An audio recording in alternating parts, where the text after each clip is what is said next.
Shalom saudaraku kasih dalam Tuhan, kasih karunia dan damai sejahtera dari Allah Bapa dan Kristus Yesus menyertai kamu. Bacaan Alkitab kita diambil dari 1 Samuel 26 ayat 1 sampai 25. Untuk kedua kalinya Daud membiarkan Saul hidup. Datanglah orang Zif kepada Saul di Gibea serta berkata, Daud menyembunyikan diri di bukit Hakhila di padang belantara.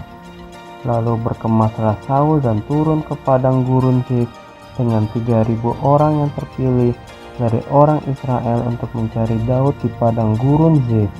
Berkemahlah Saul di bukit Hakhila yang di tepi jalan di padang belantara, sedang Daud tinggal di padang gurun. Ketika diketahui Daud bahwa Saul datang mengikuti dia ke padang gurun, disuruhnyalah pengintai-pengintai, maka diketahuinyalah bahwa Saul benar-benar datang. Berkemaslah Daud, lalu sampai ke tempat Saul berkemah. Waktu Daud melihat tempat Saul berbaring dengan Abner bin Ner, panglima tentaranya. Saul berbaring di tengah-tengah perkemahan, sedang rakyat berkemah sekelilingnya. Berbicaralah Daud kepada Ahimelek, orang Het itu, dan kepada Abisai anak Zeruya saudara Yoab katanya, siapa turun bersama-sama dengan aku kepada Saul ke tempat perkemahan itu? Jawab Abisai, aku turun bersama-sama dengan engkau. Datanglah Daud dengan Abisai kepada rakyat itu pada waktu malam.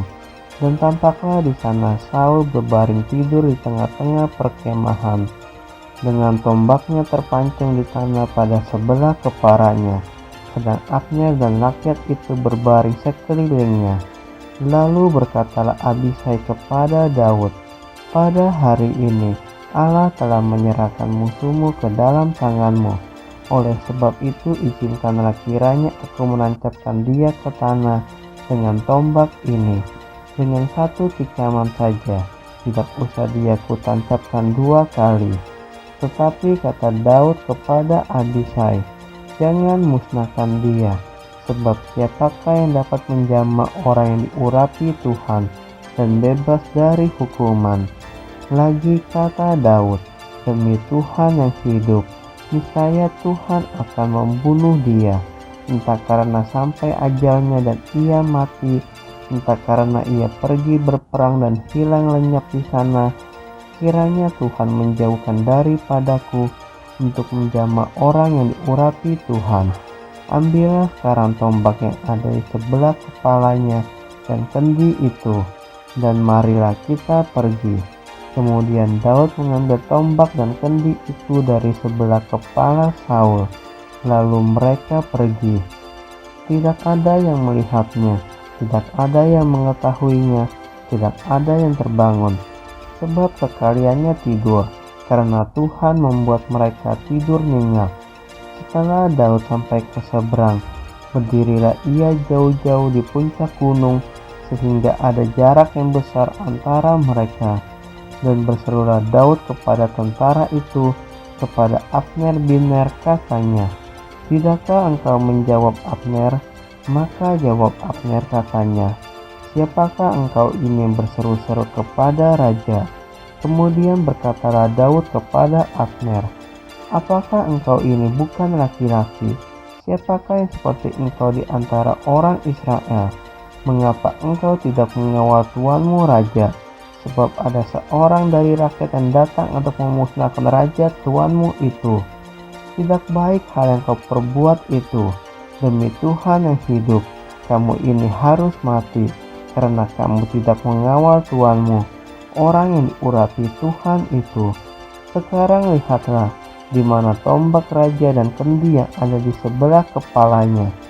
Saul mengenal suara Daud, lalu ia berkata, suara muka itu anakku Daud. Jawab Daud, suaraku tuanku raja. Lalu berkatalah ia, mengapa pula tuanku mengejar hambanya ini? Apa yang telah kuperbuat? Apakah kejahatan yang melekat pada tanganku? Oleh sebab itu kiranya tuanku raja mendengarkan perkataan hambanya ini. Jika Tuhan yang membujuk engkau melawan aku, maka biarlah ia mencium bau korban persembahan. Tetapi jika itu anak-anak manusia, terkutuklah mereka di hadapan Tuhan, karena mereka sekarang mengusir aku, sehingga aku tidak mendapat bagian daripada milik Tuhan, dengan berkata, pergilah, beribadahlah kepada Allah lain.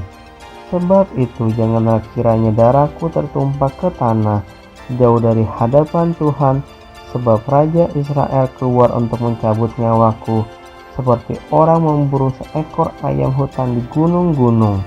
Lalu berkatalah Saul, aku telah berbuat dosa, pulanglah anakku Daud, sebab aku tidak akan berbuat jahat lagi kepadamu, karena nyawaku pada hari ini berharga di matamu.